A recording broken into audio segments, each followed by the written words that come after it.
আমি গেছি শ্বশুর বাড়ি, যায় মোটরসাইকেল, তখন মোটরসাইকেলে যাচ্ছিলাম, যায় দিকে একটা মিটিং হচ্ছে, চেয়ারম্যান সাহেব, মেম্বার সাহেব সবাই মিলে মিটিং করতেছে।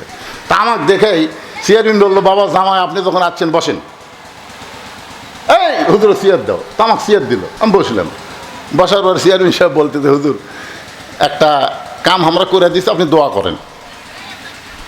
তো চেয়ারম্যানকে বললাম, কি করলেন? আগেই দোয়া করেন। না, দোয়া করেন হুজুর, আপনারা দোয়ার মানুষ, দোয়া করেন। আরে কাঠরা কি কাজ করলেন সে শোনা লাগবে না? বলে ওই ছেলে আর বউ তালাক দিছে, তা আমরা থাপ্পড় দিয়ে বউ আর হাতে তুলে দিছি, আর যান কোনোদিন তালাক না দেয় আপনি দোয়া করেন। তা আমি করলাম, কে রে বা কয় তালাক দিছিস? তো ছেলে বলতেছে, আমি যদ্দূর পারি সব দিছি হুজুর। আমি চেয়ারম্যানকে বললাম, চেয়ারম্যান সাহেব যদ্দূর পারে সব তালাক দিছে, আর আপনি চড় দিয়া ওর বউ আর হাতে তুলে দিয়ে আমাকে দোয়া করবার করছেন, এ দোয়া তো আমি করবো না। তখন বলতেছে, কি মনে করতেছেন দোয়া যদি না করেন তো আমাকে দোয়ার লোক নাই? তো যান, আপনি যান, এই মেম্বার দোয়া কর। মেম্বার বলতেছে দোয়া কর, তখন মেম্বার বলতেছে ঠিক আছে দোয়া করতেছি। তা আমি তখন আবার চেয়ারে বসলাম। তো মেম্বার বলতেছে, হুজুর বসলেন কেন? বলে মেম্বার কি দোয়া করে আজকে আমি একটু শুনবো। তখন মেম্বার বলতেছে, আমি দোয়া পারি, তবে আলেম থাকলে পারি না। আমি বললাম, চেয়ারম্যান সাহেব সব জায়গায় আপনারা মাথা দিয়েন না, কারণ স্বামী স্ত্রীর সম্পর্ক যেমন বিধান এটাকে মানতে হবে, না মানলে সমস্যা আছে না নাই? জোরে কোন আছে না নাই? আজকে মসজিদের নেতা সমাজের নেতা হতে পারতেছে না। আল্লাহ বলেন, হাবিব মক্কায় আপনি হলেন ইমাম, আবু জেহেল হচ্ছে নেতা। যেদিন আপনি ইমাম, আপনি নেতা হবেন, সেদিন নামাজ কায়েম হবে। আর সেই পরিবেশ মক্কায় হবে না। ওই পরিবেশ নিতে গেলে আপনাকে হিজরত করা লাগবে। আল্লাহ নবী হিজরত করলেন, মদিনায় আসলেন, সর্বপ্রথম একটা মসজিদ তৈরি করলেন। সেই মসজিদের নাম হলো মসজিদে কোবা। আল্লাহ রাসূল বলেছেন, মসজিদে কোবা এমন একটা দামি মসজিদ, যেই মসজিদে 2 রাকাত নামাজ পড়লে আল্লাহ খুশি হয়ে তার আমল নামায় একটা ওমরা হজের সওয়াব দিয়ে দেয়। আজান দিল হযরত বেলাল, নামাজ কায়েম হচ্ছে। খুব খেয়াল করেন, নামাজ কায়েমের মধ্যে লাভটা কি? নামাজ যখন কায়েম হবে, আওয়ামী লীগ করেন, বিএনপি করেন, জাতীয় পার্টি করেন, জামাত করেন, তাবলিগ করেন, পীর মুরিদি করেন, আজান শোনার পরে সবাই মসজিদের মধ্যে ঢুকবে। জোরে কোন ঠিক কিনা? নামাজ যখন কায়েম হবে, সামনে কাতারে একজন মুসল্লি লাগবে। এসপি দাঁড়ায় আছে, কিন্তু তার কাছে একটা মুসল্লি নাই। একটা মুসল্লি না হলে তো কাতার পুরা হচ্ছে না। এসপি তাকায় দেখে দরজায় চৌকিদার খাড়া হয়ে আছে, দরজায় চৌকিদার খাড়া হয়ে আছে। এখন এসপি বলতেছে আয়। চৌকিদার বলে, না স্যার আপনি এসপি, আমি চৌকিদার। এসপি বলতেছে, ওটা বাইরের কথা, ওটা বাহিরের কথা, তুই চৌকিদার আমি এসপি, এটা হলো বাহিরের কথা। ভিতরের কথা আমরা 2 ভাই একসঙ্গে নামাজ কায়েম করতে চাই। জোরে কান সুবহানাল্লাহ। এই কথা শোনার পরেও চৌকিদার সাহস পায় না। তখন এসপি নিজের জায়গা ছাড়িয়ে আসে চৌকিদার হাত ধরে, কেরে তোকে ডাকি যাস না কেরে, কাছে খাড়া করে বলতেছে দাঁড়া। তো চৌকিদার ভয়ে 4 আঙ্গুল পিছনে দাঁড়ায়। এসপি বলতেছে, পাগল, নামাজ কায়েম করবার গেলে তোর পায়ের গোড়া আমার পায়ের গোড়ার সাথে মিল করা লাগবে। চৌকিদার বলতে, স্যার আপনার পায়ের গোড়া তেলতেলা, আমারটা ফাটা। কারণ আপনি ভালো জুতা মহদ্দা থাকেন, আর আমার জুতা কিনারে বসা নাই, খালি পায়ে দৌড়াই, পায়ের গোড়া ফাটা। হঠাৎ রুকুর থেকে শেষদাত গেলে যদি তেলতলা ফাটা ঘর্ষণ লাগে, এসি কয় পাগলা হলো বাইরের কথা, ভিতরে কোষ করে, ভিতরে আমরা ভাই ভাই ফাটা তেলতেলা এক হয়ে যাবে। জোরে কর সুবহানাল্লাহ। নামাজ যখন কায়েম হবে, তখন আওয়ামী লীগ, বিএনপি, জাতীয় পার্টি আলাদা কোনো কাতার হবে না। 14 দল 20 দল ভাঙ্গা সব মুসলমান এক কাতার হবে। জোরে কোন কথা ঠিক কিনা? এক কাতার হবে, এক কাতার। সাথে সাথে যত নামাজ না পড়ার পাপ আছে আমি আল্লাহ সব মাফ করে দিলাম। তাহলে ছেলেরা, ইয়ং মানুষ যখন বুড়া হয় তখন নামাজ পড়লেও তো কবুল হয় না।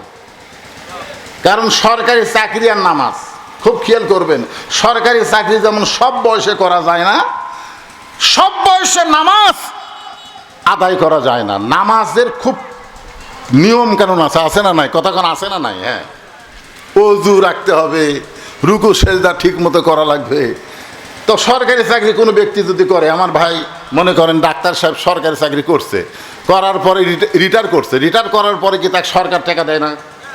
কি জন্য দেয়? না না, সেই জন্য দেয়।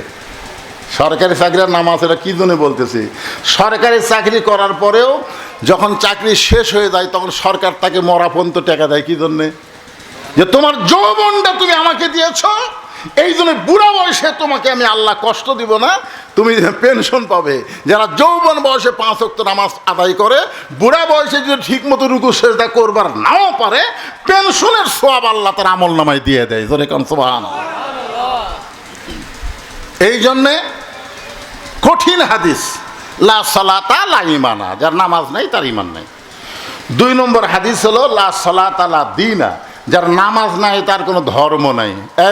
এখন ছেলেরা সব অন্যদিকে তাকাচ্ছে, নামাজের কথা বললে কি খারাপ লাগিতেছে? 3 নম্বর হাদিস হলো বাইনাল আবদি ওয়াল কুফরি তরকুস সালাত, বান্দার কাফেরের মধ্যে পৃথক করার জিনিসটার নামই হলো নামাজ। যে নামাজ পড়বে সে আল্লাহর বান্দা, যে নামাজ পড়বে না সে হলো কাফের। আর 4 নম্বর হাদিস আরো কঠিন। রাসূল বলেছেন, মান তারাকা সালাতু মুতাম্মিদান ফাকাদ কাফারা, ইচ্ছা করে এসব নামাজ বাদ দিল, ইচ্ছা করে। ফুটবল খেলা দেখে ফজর বাদ দিল, রাত 3টা পর্যন্ত আর্জেন্টিনার খেলা দেখলো, হো হো হো হো করে খেলা দেখলো, আর ফজরের সময় চেতন নাই। মুসলমানের বাচ্চা, জান্নাতে আল্লাহ মেসি নেইমারকে দাঁড় করায় দিবে, আর একদিকে হাসান হোসাইনকে দাঁড় করায় দিবে। হাসান হোসেন হবে সাইদুস শাবাবে আহলেল জান্নাহ, জান্নাতি যুবকদের সর্দার। ধরে কান সুবহানাল্লাহ। আর মেসি আর নেইমার হলো জাহান্নামের যুবকদের সর্দার। মেসি মেসি মেসি মেসি 10 নম্বর,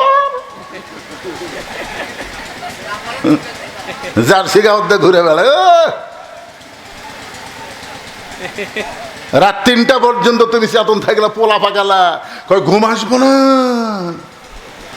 কিভাবে গোল করে, কিভাবে কাটালিয়ে যায়, কাল তত্তর করে চাকা থাকে। আর সালা তো খায়ের বেনা নাম, ওই আর চেতন নাই মুসলমানের বাচ্চা। এখানে বলা হচ্ছে যে ইচ্ছা করে একটা ওয়াক্ত নামাজ বাদ দিল, অবশ্যই সে কাফের হয়ে গেল, আল্লাহর সঙ্গে কুফরি করলো। জোরে কর নাউজুবিল্লাহ। তাহলে এখন আপনারা বলেন, পুরুষ মানুষের 1 নম্বর সুন্দর আমলের নাম কি? এই নামাজ যদি আমরা আদায় করি, আল্লাহ আমাদের সঙ্গে সঙ্গে 2টা পুরস্কার দিবে। আল্লাহ বলেছেন, ফালিয়াবুদু রাব্বা হাযাল বাইত আল্লাযী আত'আমাহুম মিন জু'ইন ওয়া আমানাহুম মিন খাউফ। আল্লাহু আকবার। এই বাবা, এই যে মুরব্বি উঠতেছেন কি জন্য? আচ্ছা আচ্ছা, শোনেন, আমাদের 3 দিকে কোন দেশ? এ কথা কয় না, 3 দিকে কোন দেশ? এই যে আয়াতটা বললাম কুরাইশের, খেয়াল করেননি? ফালিয়াবুদু রাব্বা হাযাল বাইত আল্লাযী আত'আমাহুম মিন জু'ইন ওয়া আমানাহুম মিন খাউফ। আল্লাহ বলেছেন, তোমরা যদি ওই ঘরের মালিকের গোলামি করতে পারো, 5 ওয়াক্ত নামাজ আদায় করো, তোমাদের যাবতীয় রিজিকের ব্যবস্থা একমাত্র করবে আল্লাহ। জোরে কান সুবহানাল্লাহ। আমাদের রিজিকের কোনো পেরেশানি করা লাগবে না। আর 2 নম্বর হলো আমানাহুম, কোন প্রকার ভয় ভীতি থেকে আল্লাহ পুরাপুরি নিরাপত্তা দিয়ে দিবে। ভারত যতই চেষ্টা করুক, আমাদের বাংলাদেশের 1 ইঞ্চি মাটিও ওরা দখল করতে পারবি? কেন পারবে না? মুসলমান যদি 5 ওয়াক্ত নামাজি হয়, ওদের চেহারা দেখলে মারওয়ানের বাচ্চাদের ডায়রিয়া শুরু হবে। জোরে কথা কর না কেন ভাইজান? আপনারা কি মনে করতেছেন ওদের অ্যাটম আছে, আমাদের আল্লাহ আছে? নিচের আগুনের চুলা দাউ দাউ করে জ্বলতেছে, দাউ দাউ করে জ্বলতেছে। চড়কের ওপরে আমাদের জাতির পিতাকে বসায় রাখছে। লিয়াবলুয়াকুম আইয়ুকুম আহসানু আমালা, আল্লাহ সুন্দর আমল পরীক্ষার জন্যে জিবরাইলকে পাঠাই দিয়েছে। যারে জিবরাইল যা ইব্রাহিমের আমল পরীক্ষা কর। এবার ফেরেশতা জিবরাইল সে বলতেছে, ওগো আল্লাহ নবী ইব্রাহিম, নিচে যে আগুনের চুলা জ্বলতেছে দাউ দাউ করে, আপনার বাবা রশি ধরে টানতেছে, এমন টান মারবে আপনি আগুনের চুলার মধ্যে পড়ে পুড়ে যাবেন। আমাদের জাতির পিতা ইব্রাহিম মুসকে মুসকে হেসে বলে, জিবরাইল তওবা কর। সুবহানাল্লাহ না কেন? জিবরাইলকে বলতে তওবা কর। জিবরাইল চমকে করে বলছে, কিসের তওবা? বলে তওবা মানে ফিরা, তুই যে কথা বলতেছিস আগুনের চুলার মধ্যে পড়ে আমি পুড়ে যাব।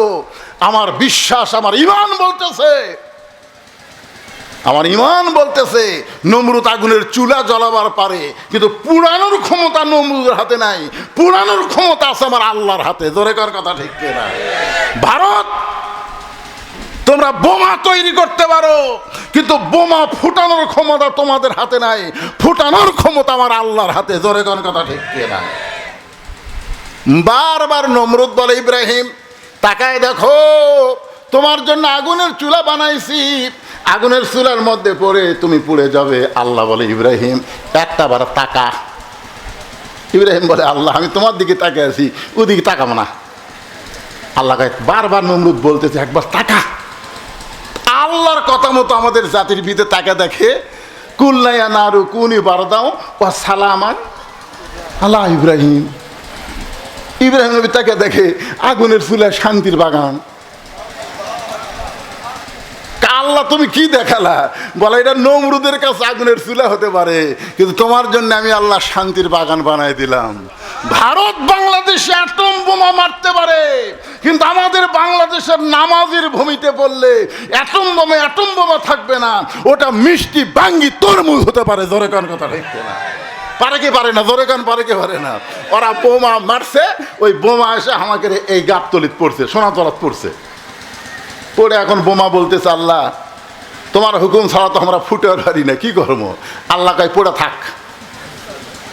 কিছুক্ষণ পর বোমা বলতেছে, আল্লাহ আমরা এভাবে পড়ে থাকবো।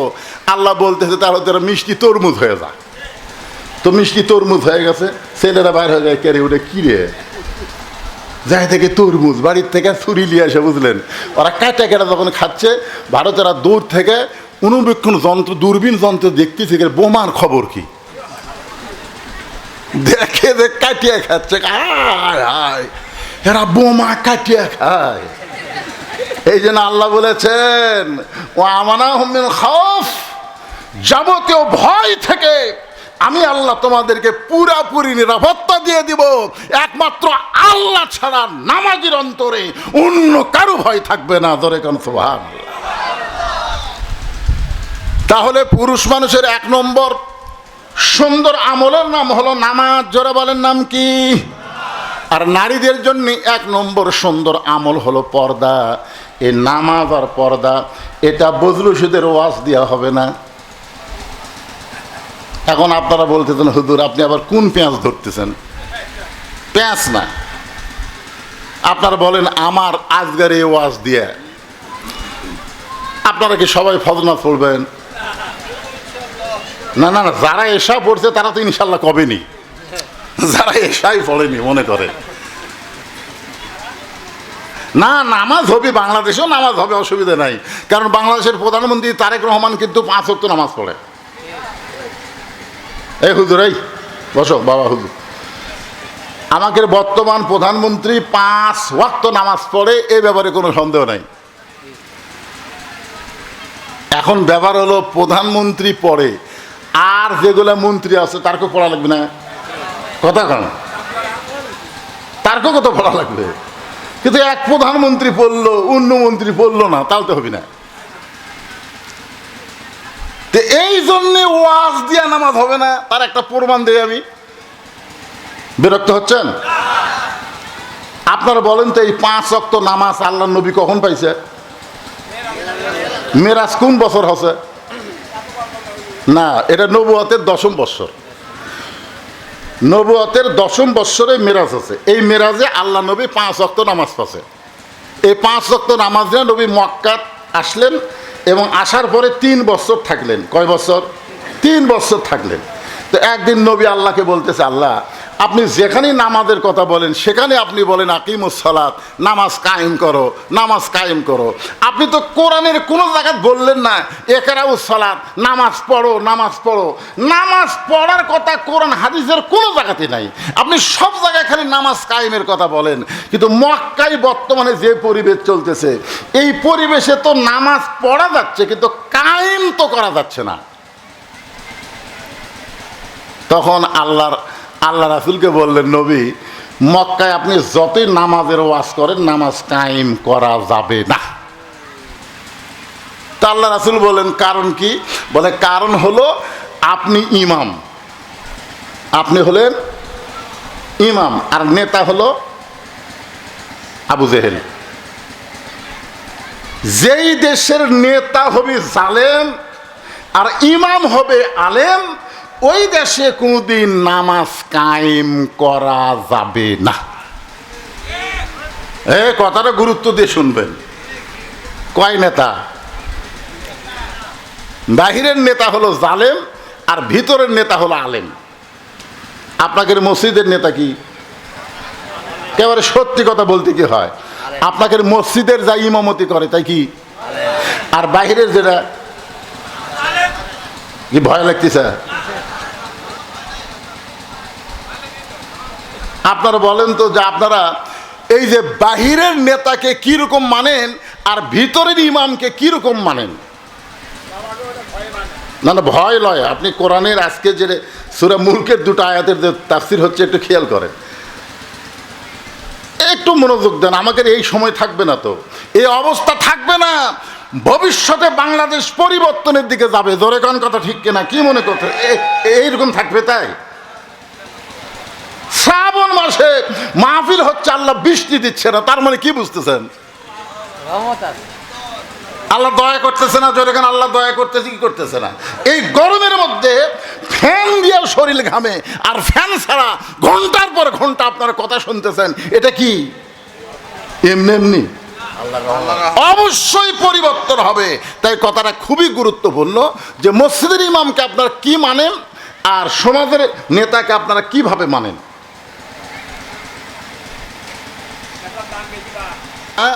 একমাত্র আপনাকে ভালো করতে পারবে তার নাম হলো নামাজ। জোরে বলেন, তার নাম কি? এই জন্য বাচ্চাদেরকে কয় বছর থেকে চেষ্টা করা লাগবে? 7 বছর থেকে তালিম দেওয়া লাগবে, আর 10 বছর থেকে মায়েরা পিঠা হলেও নামাজ ধরান লাগবে। আজকে যদি আমরা 7 বছর থেকে তালিম দিতাম, 10 বছর থেকে নামাজ ধরাতাম, তাহলে আমাদের বাংলাদেশে কোনো কিশোর গ্যাং হতো না, কোনো ছেলেরা নষ্ট হতো না। জোরে করার কথা ঠিক কিনা?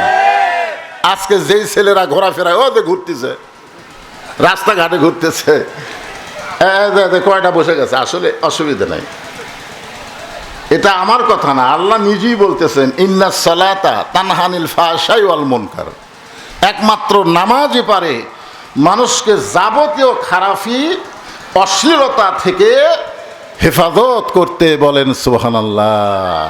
তাহলে খুব খেয়াল করেন, আমি আপনার ছোট বাচ্চাকে আপনি যদি ভালো করতে না পারেন, যে 7 বছর থেকে তো আমি তালিম দিবার পারতেছি না, 10 বছর থেকে তো আমি নামাজ ধরাবার পারবো না, এরকম টেনশন যদি আপনার মাথার থাকে, তাহলে আপনার বাচ্চাকে আপনি মাদ্রাসায় ভর্তি করে দেবেন। আপনার আর কোনো চিন্তা নেই, যা চিন্তা হুজুরে করে। কথা কর না কেন? আমার মাদ্রাসায় এই ছেলেকে নিয়ে আসছে, হুজুর আপনারা ওয়াজ করেন যে 7 বছর থেকে তালিম দেওয়া লাগবে, 10 বছর থেকে জোর করে ধরার লাগবে। তা আমি 7 বছর বয়সে আপনাদের মাদ্রাসায় ভর্তি করে দিলাম। হুজুর বলতেছে আপনার আর কোনো টেনশন নেই, তালিম দেওয়া যা লাগে তাই করাবো। তো মাদ্রাসায় ভর্তি করার পরে ওই বাচ্চাকে নিয়ে গেছে হুজুর পেশাবখানার। ধরে কেন কোথায়? তাই বললাম কি ব্যাপার হুজুর পেশাবখানাত খান? বলে তালিম দেওয়া লাগবে না। কি তালিম দিবেন? বলে পেশাব কিভাবে করা লাগবে, পেশাব থেকে কিভাবে পবিত্র হওয়া লাগবে, ছোট বাচ্চাকে এই শিক্ষা দেওয়া লাগবে। ধরে কোন কথা ঠিক কি না? কারণ ওই ব্যক্তির কবরে সবচাইতে বেশি আযাব হবে যে পেশাব থেকে নিজে পবিত্র হয় না। ধরে কোন কথা ঠিক কি না? তো তাহলে আপনি আপনার বাচ্চাকে কি করবেন? 7 বছর বয়সে প্রাইমারি দিবেন না হাফেজি মাদ্রাসা দিবেন? এটা আপনাকে চিন্তা করা লাগবে। আজকে প্রাইমারির বাচ্চার জায়গা হয় না, আর মাদ্রাসায় বাচ্চা পাওয়া যায় না। কি মুসলমানের বাচ্চা?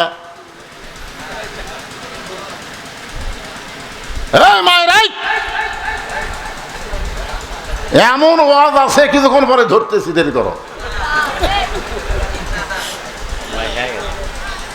মেয়েরা কথা বলে, পুরুষ মানুষ শুনতে পায়, পর্দার খেলাফ হয়। একটা কথা বলবেন না, আপনাকে ওয়াজ আছে তো। আমি এখানে মাগরিবের পর পরই আইছি, শ্রাবণ মাস, এরা দাওয়াত দেওয়ার গেলে আমি খালি পাও ধরিনি। যত পরকে আমি বাবা দাওয়াত দিস না, বাবা এই বর্ষাকালে দাওয়াত দিস না, পারে এই বর্ষাকালে মাহফিল হবে না, বৃষ্টি হবি, ওরা কে আমরা কর্মই। এই জন্য আগে ভাগে, আমি এত আগে কোনো জায়গাতে আসি না। এখানে মাগরিবের পর পরে আইসে চিন্তা করছিলাম বর্ষাকাল এসার পরপরই আমার টেজর দিবে, একে টানা ওয়াজ হবে। হায় হায়, দিতে দিতে 11টার পর। এখন একটু গুরুত্বপূর্ণ বর্তমান সমাজের প্রেক্ষাপটে আমাদের বাচ্চাদেরকে ভালো করার দরকার আছে না নাই? দরকার আছে না? হ্যাঁ, বাচ্চারা যদি ভালো না হয় বুড়া ভালো হবে ছোটোর থেকে। এই জন্যই বলা হয়েছে মুত্তাকির 2 নম্বর বৈশিষ্ট্য হলো ওয়াকিমুস সালাত, নামাজ কায়েম করো। আর নামাজ কায়েম করতে গেলে, আমি যেটা বলতেছি, এটা কায়েম করতে গেলে আপনি একলা নামাজ পড়লে হবে না, পরিবারের সবাই মিলে নামাজ পড়া লাগবে। জোরে কোন কথা, ঠিক কি না? এখন যে সূরা থেকে আমি আপনাদের 2টা আয়াত তেলাওয়াত করেছি, এইটাই আজকের মূল আলোচনা। সূরাটার নাম হলো সূরা মুলক। জোরে বলেন, নাম কি? হ্যাঁ, এই কোরআন শরীফের 29 পারা প্রথমেই যে সূরাটা পাবেন নাম হলো সূরা মুলক। মুলক শব্দের অর্থ হলো রাজ্য, রাজত্ব। রাজ্য, রাজত্ব। আপনারা বলেন তো, রাজ্য এবং রাজত্বের মালিককে? হাসিনা না তারেক জিয়া? চাষতলে গল্প বাড়তেছে, আগে হাসিনা ক্ষমতাটা ছিল রে, আর এখন তারেক জিয়া। আগে ছিল আওয়ামী লীগ, এখন আছে বিএনপি। আপনারা বলেন তো, সূরা মুলকের আয়াত অনুযায়ী এই কথা যদি কেউ বলে আগে আওয়ামী লীগ ছিল এখন বিএনপি আছে, এই কথা বলা মাত্রই সে বেঈমান হয়ে গেছে। কারণ কোন দল ক্ষমতার নাই, ক্ষমতায় একমাত্র আছেন আল্লাহ। জোরে বলেন কে? কোন দল যদি ক্ষমতার থাকে তাহলে হাসিনা পলালো কেন?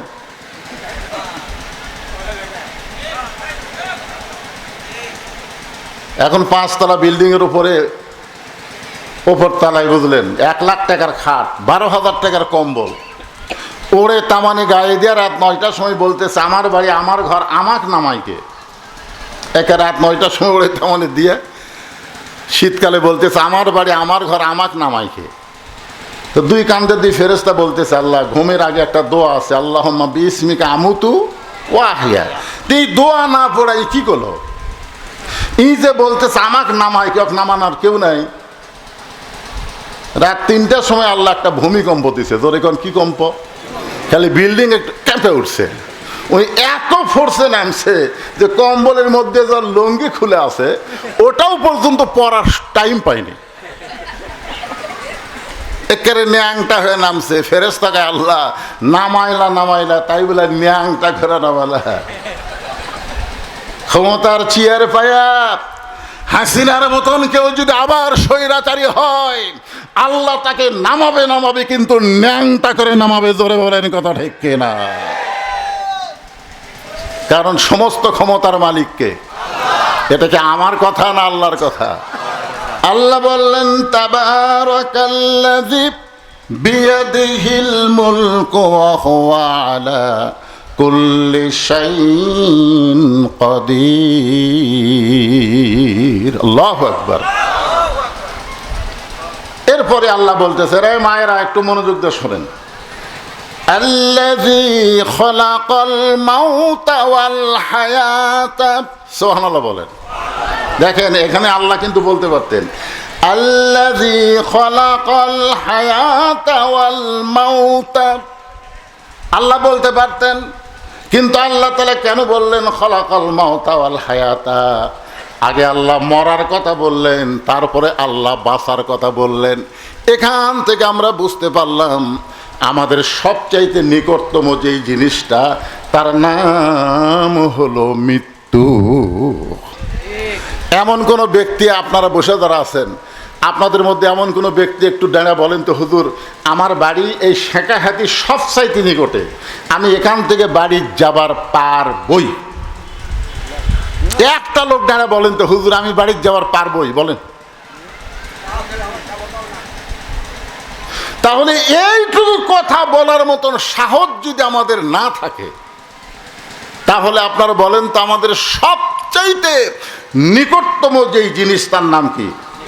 আরো জোরে, মরবই। যতই চেষ্টা করেন, বহু চেষ্টা করছে খালেদা জিয়া, বাঁচল না। আমরা বাংলাদেশের এমন কোনো বক্তা নাই যে তার জন্য দোয়া করিনি, কারণ বেগম খালেদা জিয়াকে সমস্ত দলের মানুষ ভালোবাসে। জোরে কোন কথা ঠিক কিনা? সবাই ভালোবাসে। এবার কি আর হাসপাতালে কত চেষ্টা করা হলো, কত দোয়া হলো, তারপরেও বাঁচল না। এখান থেকে বোঝা গেল মরা লাগবেই। মরা যদি লাগে তাহলে কিভাবে মরব? আল্লাহ কোরআনে বলেন, ওয়ালা তামুতুন্না ইল্লা ওয়া আনতুম মুসলিমুন। মৃত্যুবরণ করো। আল্লাহ বলতেছেন তোমরা মৃত্যুবরণ করো, তবে মুসলমান না হয়ে তোমরা মৃত্যুবরণ করো না। আল্লাহ আমাদেরকে মুসলমানের ঘরে কবুল করলেন, মুসলমানের ঘরে জন্ম নিলাম। আবার আল্লাহ বলতেছেন মুসলমান না হয়ে মৃত্যুবরণ করো না। মুসলমান হয়ে যদি আমরা মরতে চাই আমাদের কি করা লাগবে? আল্লাহ বলতেছেন লিয়াবলুয়াকুম, তোমাদেরকে পরীক্ষা করা হবে। আইয়ুকুম আহসানু আমালা। আমার কথা কি আপনারা বুঝতে পারতেছেন? তোমাদেরকে পরীক্ষা করা হবে সুন্দর আমল। আপনারা বলেন তো, সুন্দর আমল যদি আমরা করতে চাই, সুন্দর একটা পরিবেশের দরকার আছে না নাই? যেরকম আমাদের বাংলাদেশের মাহফিলের পরিবেশ হলো নভেম্বর, ডিসেম্বর, জানুয়ারি, ফেব্রুয়ারি, এই 4 মাস হলো আমাদের বাংলাদেশের মাহফিলের একটা পরিবেশ। কথা কন না কেন? এই যে ফ্যান দিছে, তারপরও শরীর ঘামতিছে। তার মানে আপনি যতই চেষ্টা করেন শ্রাবণ মাসে মাহফিলের পরিবেশ হবে না। কথা কন না কেন? হবে। গরম লাগতেছে, আপনাদের সবাইকেই গরম লাগতেছে। এই যে এখানে আল্লাহ কি বলতেছেন, আইয়ুকুম আহসানু আমালা, তোমাদেরকে সুন্দর আমলের পরীক্ষা করতে হবে। তো সুন্দর আমল করতে গেলে সুন্দর একটা পরিবেশ লাগবে। সুন্দর একটা পরিবেশ তৈরি করতে গেলে সুন্দর একটা সমাজ লাগবে। সুন্দর একটা সমাজ বানাতে গেলে সুন্দর একটা রাষ্ট্র লাগবে।